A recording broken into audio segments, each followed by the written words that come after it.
Greetings and peace. I would like to start this with Bismillah ar-Rahman ar-Rahim, in the name of Allah, the Beneficent, the Most Merciful, and Assalamu alaikum wa rahmatullahi wa barakatuhu. Peace be with you and yours. Today's presentation, I would like to cover the Orisha deities in relation to Islamic cosmology. I represent myself only, and I hope you enjoy this. As we begin, we see that the Yoruba cosmology of West Africa and Islamic metaphysics both emerge from civilizations deeply concerned with the relationship between the human soul and the transcendent divine. The Orisha, as emanations of Oludumare, embody divine attributes within nature and society, while the 99 names of Allah express the infinite qualities of the One. This presentation explores how both frameworks offer paths to understanding unity through multiplicity. As a Sufi seeker, I find resonance in this dialogue, for the same divine source speaks through many names and forms, revealing an underlying symmetry between African spirituality and Islamic cosmology. This study uses a comparative theological and phenomenological lens to explore shared metaphysical intuitions rather than asserting direct historical borrowing.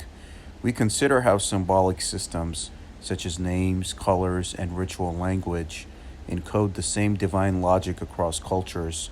Scholars like Henry Drevall, Anne-Marie Schimmel, and William Bascom have emphasized that African and Islamic systems alike conceive of divine presence as distributed through intermediaries and attributes, not as separate deities, but as aspects of the same infinite source. Oludumare in Yoruba belief is beyond human comprehension, yet immanent through creation. The Orisha serve as emissaries of this divine will. In Islam, Allah is similarly transcendent, described in the Quran as closer than the jugular vein, yet utterly beyond likeness. Both systems uphold a paradox. Divine unity coexists with diversity of manifestation. Just as Oludumare's Ashe flows through the Orisha, the divine light of Allah radiates through the names Al-Rahman, Al-Alim, Al-Qadir, illuminating different dimensions of the same truth. Multiplicity is not contradiction but revelation. The Yoruba worldview, rich in natural symbolism, conceives of each Orisha as a living aspect of divine order, thunder, fertility, wisdom, or purity. Similarly, the Islamic cosmology affirms the oneness of being, Wahdat al-Wajud, where every created form expresses a divine attribute. This idea echoes Ibn Arabi's mystical teaching: the real is one, but his faces are countless. The Orisha and the names both act as mirrors through which humans perceive the infinite divine spectrum. The Orisha populate every aspect of existence. Obatala represents clarity and wisdom. Ogun governs transformation through struggle. Oshun embodies sweetness and love. And Shango wields divine justice and thunder. Their mythic stories, transmitted through oral tradition, function as moral and metaphysical maps. Through ritual and sacrifice, devotees align themselves with specific energies that guide and protect, much like Sufi practices align the soul with divine names. The Asma al-Husna, the beautiful names, are the attributes through which the unknowable God becomes known. He is the first and the last, the manifest and the hidden. These names represent the many ways the divine discloses himself to creation. Through the practice of zikr, remembrance, Sufis meditate upon the names to refine their character.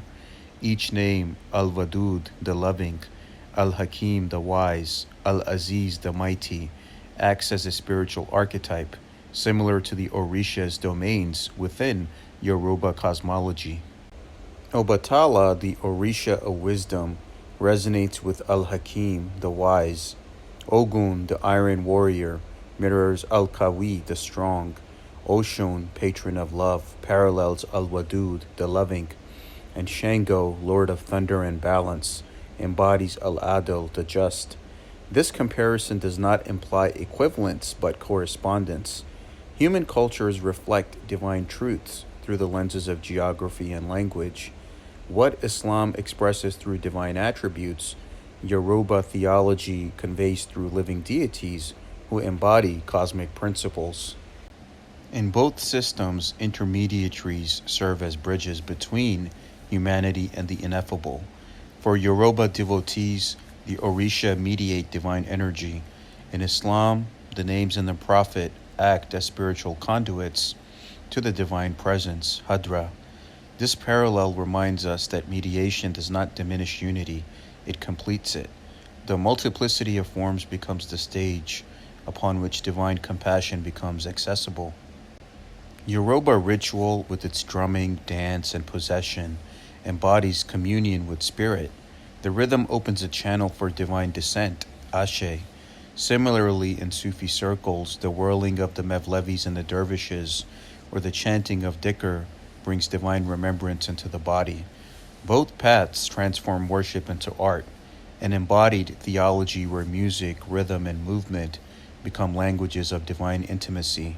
From the 11th century onward, Islam spread throughout West Africa via scholars, merchants, and Sufi orders like the Qadiriyya and Tijaniya.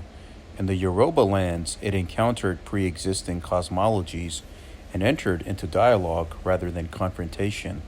Mosques stood beside shrines, and esoteric ideas, like the power of divine speech, found resonance within the Yoruba concepts of Ashe. Scholars like Trimingham and Osman Kane note that West African Islam became a mystical Islam, deeply colored by local spirituality. Sufism and Yoruba religion share a profound emphasis on divine experience. Possession in Yoruba ritual and Wajd, ecstasy in Sufism, both signifies the soul's encounter with the infinite. Each path values purification, discipline, and surrender. The Sufi dissolves into remembrance. The Yoruba devotee becomes the vessel of an Orisha. In both, God's immanence overwhelms the ego and restores cosmic harmony. Voodoo in Haiti and New Orleans emerges from the meeting of Yoruba, Fawn, and Islamic influences. The spirits, lo, resemble Orisha, and their rituals retain African musical and linguistic traces. This continuity shows that the African spirituality carried through the Atlantic slave trade preserved its metaphysical grammar, the belief in divine multiplicity unified by one source. In New Orleans voodoo, Arabic amulets and Quranic verses appear alongside Catholic icons and African sigils. Scholars have documented the use of the Bismillah inscriptions and invocations of Baraka within certain spiritual practices. This reflects the memory of Muslim captives from Senegambia and Nigeria, whose Sufi prayers infused the new syncretic religions of the Americas with Islamic mysticism. For those that know, yours truly, in this groundbreaking book, argues that the New Orleans voodoo absorbed Islamic metaphysical ideas via enslaved African Sufis, and I traced the structural similarities between the concepts of Baraka and the voodoo's life force energy. And I suggest that this shared metaphysics reveals an African Islamic continuum, a shared inheritance bridging Mecca and Ife, Medina, and Congo Square. And I'll put the link in the description below of my book on the Islamic origins of voodoo in New Orleans, and how even Mary Laveau was basically supposed to recite Arabic prayers while she was doing her invocations. So I document all of this in the book, and I'll put the link in the description below for those who wish to support the work. Both Ashe and Baraka signify divine energy pervading creation. In Yoruba thought, Ashe empowers speech and ritual to manifest change. In Islam, Baraka sanctifies action, transforming ordinary life into sacred performance. Through devotion, both the Sufi and the Yoruba priest become vessels of divine flow, conduits through which the unseen becomes manifest. During my own Sufi path, a psychic woman once told me that I was protected by Obatala and Shango. Obatala's clarity and Shango's fire symbolize divine justice and wisdom, forces that purify and empower. In Sufi metaphysics, this protection mirrors the invocation of Allah's name, Al-Hakim and Al-Qahar, which guard the soul and align it with divine balance. Spiritual encounters like this remind us that sacred protection transcends culture. It is one light reflected and refracted through many names. Yoruba ethics demand alignment with Iva Pil, gentle character, to sustain cosmic balance.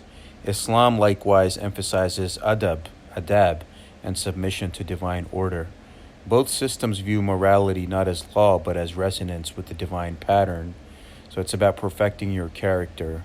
The ethical person becomes a microcosm of the cosmos, a reflection of the harmony between Ashe and Baraka, between earth and heaven. The feminine Orishas, Oshun, Yamaya, Oya, embody compassion, creativity, and transformation, complementing masculine forces like Ogon and Shango. In Islam, while God transcends gender, genderless, formless Allah, names like Al-Rahman and Al-Rahim express maternal mercy, where the Rahman is feminine and the Rahim is masculine. Bismillah ar-Rahman ar-Rahim. Both systems affirm that the divine embraces masculine and feminine poles as reflections of cosmic equilibrium. Across the Atlantic world, African and Islamic cosmologies intertwined in Santeria, Candomblé, and Voodoo. The Orisha found new homes under the guise of Catholic saints, while Sufi chants merged with Creole hymns.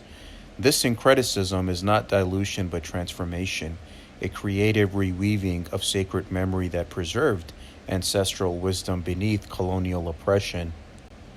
Ultimately, the Orisha and the 99 names of Allah express the same metaphysical truth. Unity manifests through diversity. The human journey is to recognize multiplicity as divine artistry. As Ibn Arabi wrote, the real is the mirror through which we see ourselves.